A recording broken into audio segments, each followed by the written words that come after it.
Brosis sekalian, dengerin nih. Kadang lucu juga ngelihat kelakuan orang-orang pinter katanya yang doyan ribut di medsos. Udah gelar panjang, duit segunung, tapi kalau udah urusan gengsi sama serang-serangan, kelakuannya mirip bocah rebutan mainan. Yang satu bilang dia rapuh, yang satu lagi balas, awas jangan jadi seperti dia. Kayak sinetron, tapi versi pengacara papan atas. Yang jadi penonton, ya kita-kita ini rakyat biasa. Cuma bisa geleng-geleng kepala sambil nyeruput kopi mikir, ini masih pengacara atau udah jadi selebgram? Ya begini nih jadinya. Kalau dua tokoh hukum kondang, Razman Nasution dan Hotman Paris Hutapea, sudah nggak kuat nahan gengsi dan ego. Medsos yang seharusnya buat edukasi publik malah disulap jadi arena adu sindir, nyinyir, dan saling buka aib. Coba kita pikir bareng, ini yang ribut siapa? Yang malu siapa? Rakyat kecil udah pusing ngurusin harga sembako, BPJS nunggak, dan jalan bolong yang nggak pernah dibenerin. Para pengacara yang mestinya jadi contoh malah sibuk upload foto telanjang dada dan komentar soal 3 ring di jantung. Razman Nasution bilang Hotman Paris ketakutan, rapuh, bahkan sempat tumbang di pengadilan. Kalimat-kalimat yang bukan cuma menyindir, tapi udah masuk wilayah menghina fisik dan kondisi kesehatan. Lah, Hotman gak tinggal diam.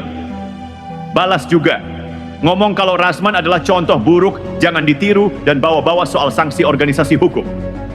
Tapi lucunya, dua-duanya sama-sama merasa paling benar. Padahal kalau dilihat dari luar, ini lebih mirip duel harga diri ketimbang pembelaan etika profesi. Yang rugi siapa? Nama profesi hukum makin ke bawah. Anak muda yang pengen jadi pengacara bisa jadi mikir 2 kali. Oh, jadi pengacara itu kerjaannya ribut di Instagram? Pak Ruwet mau bilang gini aja deh, ilmu tinggi, jabatan hebat, duit banyak, semua itu nggak ada artinya kalau nggak bisa jaga sikap dan mulut. Karena kalau yang dipamerin malah adu mulut di ruang publik, itu bukan mencerdaskan rakyat, tapi cuma nambah polusi digital. Kalau dipikir-pikir ya, dua tokoh besar ini, Razman Nasution dan Hotman Paris Hutapea, itu ibarat gunung api aktif. Kalau satu meletus, yang satu pasti nyahut.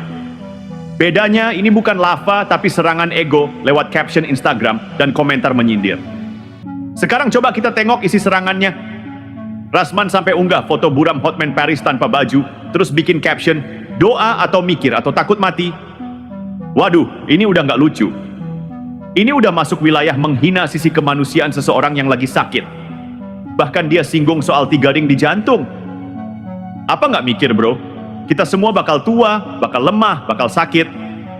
Ngejek orang yang lagi berjuang dengan kesehatan, itu bukan keberanian, tapi kekerdilan hati yang dibungkus sombong. Tapi tunggu dulu, Hotman Paris juga bukan malaikat. Dia balas serangan dengan cara yang khas. Gaya elit tapi menyengat. Katanya, hindari nasib seperti Razman. Lalu dia ungkit soal SK Bas Razman yang dibekukan pengadilan, bilang itu hukuman terberat dalam dunia pengacara. Jadi bukan cuma debat personal, tapi udah bawa-bawa legalitas profesi. Dan itu bisa punya efek serius. Bukan cuma untuk Razman, tapi untuk publik yang bisa makin bingung mana yang sebenarnya berintegritas, mana yang cuma jago pencitraan.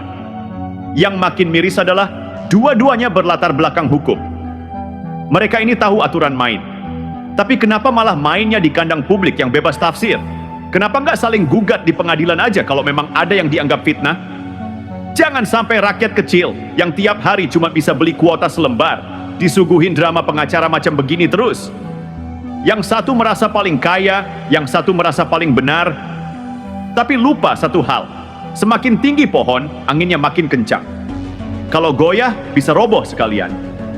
Pak Ruwet cuma bisa kasih saran sederhana. Kalau dua orang pintar saling serang dengan cara yang gak elegan, maka yang belajar bukanlah siapa yang menang, tapi rakyat yang kehilangan respek. Razman, Hotman, kalian ini tokoh. Mau gak mau, tiap kata dan sikap kalian dipantau. Kalau medsos cuma jadi tempat pelampiasan, lebih baik diam. Karena kadang diam itu bukan kalah, tapi menyelamatkan martabat. Yang bikin tambah miris, dua-duanya ini bukan orang sembarangan. Razman Nasution dan Hotman Paris sama-sama pengacara senior. Tapi kelakuannya di medsos malah kayak remaja rebutan follower. Alih-alih ngajak publik berpikir jernih soal hukum dan etika, yang ditampilkan malah saling serang urusan pribadi. Hotman bilang, Rasman kena hukuman terberat karena nggak bisa sidang. Tapi publik lihatnya bukan soal sanksi, tapi soal gaya nyindir yang nyaris tanpa empati. Rasman juga nggak kalah sengit nyenggol soal penyakit jantung Hotman sambil posting foto buram tanpa busana. Ini bukan sekadar tak sopan, tapi udah menjurus ke pelanggaran privasi. Bayangkan kalau anak-anak muda lihat ini. Dua tokoh hukum saling buka aib, saling sindir soal fisik dan penyakit. Satu hal yang harus kita waspadai dari pertikaian Rasman Nasution dan Hotman Paris ini adalah efek jangka panjang terhadap cara masyarakat memahami konflik, khususnya konflik antar elit hukum. Bayangkan, dua orang pengacara yang seharusnya paham soal etika profesi justru menjadi contoh buruk dalam mengelola perbedaan dan konflik pribadi.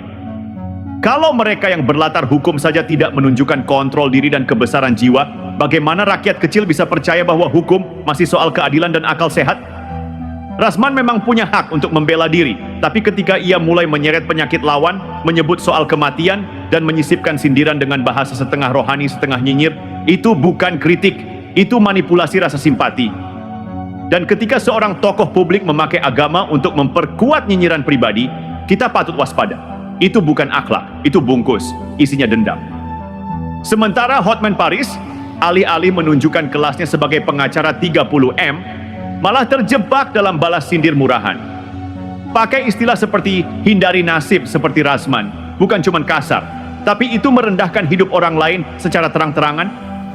Bukannya meredam atau memberi klarifikasi dengan elegan, justru ikut main api di media sosial. Dua-duanya seakan lupa. Medsos itu bukan ruang privat, itu ruang publik, ruang yang dibaca dan ditiru. Ketika mereka tampil dengan penuh kebencian dan serangan pribadi, mereka sedang mendidik generasi muda untuk jadi licik dan kasar. Pertarungan ini bukan cuma soal siapa yang menang debat, tapi tentang bagaimana dua tokoh besar gagal menjaga martabat profesi mereka. Dan kita semua ikut rugi, karena yang mereka bangun bukan wacana hukum, tapi panggung ego. Pak Ruet cuma rakyat biasa, tapi ngerti satu hal. Kalau dua orang dewasa, apalagi punya gelar hukum dan dihormati, malah saling serang kayak anak SMA rebutan gengsi, itu bukan adu intelektual, itu pamer luka batin yang gak sembuh-sembuh. Kalau dilihat-lihat, gaya konflik Rasman Nasution dan Hotman Paris ini sudah nggak lagi soal substansi, tapi berubah jadi ajang unjuk gengsi siapa yang paling kuat di mata publik. Padahal publik gak butuh tontonan soal siapa yang lebih hebat menjatuhkan lawan. Publik butuh contoh teladan tentang bagaimana menyelesaikan perbedaan dengan elegan dan dewasa. Ketika Rasman nyenggol soal 3 ring jantung dan menyelipkan kalimat seperti doa atau lagi mikir dan atau ketakutan akan kematian, itu udah nggak bisa disebut kritik. Itu menertawakan kelemahan fisik seseorang. Di masyarakat bawah, sindiran kayak gitu cuma bikin kita geleng kepala. Orang boleh beda pendapat, tapi tetap harus tahu batas. Dan saat Hotman Paris membalas dengan kalimat seperti hindari nasib seperti Rasman Nasution, itu bukan bentuk klarifikasi, tapi balasan setara yang sama merendahkannya. Bukan menyelesaikan masalah, malah bikin bara tambah menyala. Dua-duanya sadar atau tidak sedang mendidik publik untuk menganggap hinaan sebagai bentuk keberanian. Lalu kita tanya, apa sih isi substansi hukum yang mereka perdebatkan? Tidak ada. Semua cuma sentimen pribadi.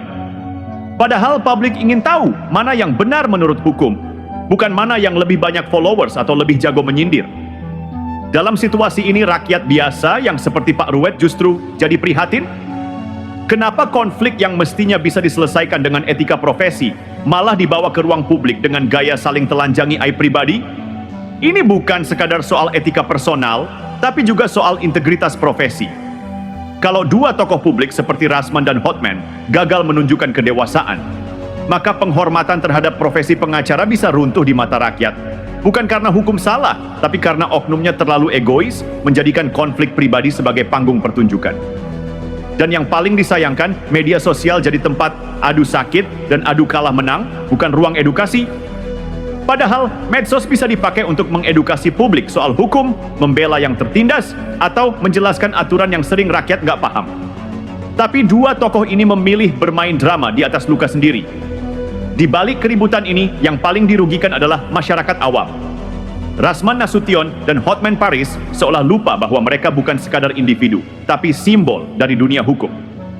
Kalau simbolnya saling cela, rakyat jadi apatis. Kalau pengacaranya aja begitu, gimana kita mau percaya hukum bisa adil? Saling sindir bukan cara membuktikan siapa paling benar. Hukum seharusnya bicara lewat argumentasi, bukan ejekan.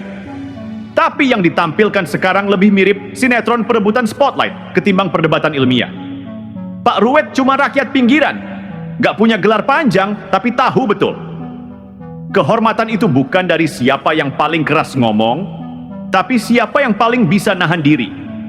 Kalau dua tokoh hukum elit malah saling buka aib di muka umum, maka yang rusak bukan cuma nama mereka, tapi kepercayaan rakyat pada hukum itu sendiri. Sudahi drama, kembali ke akal sehat,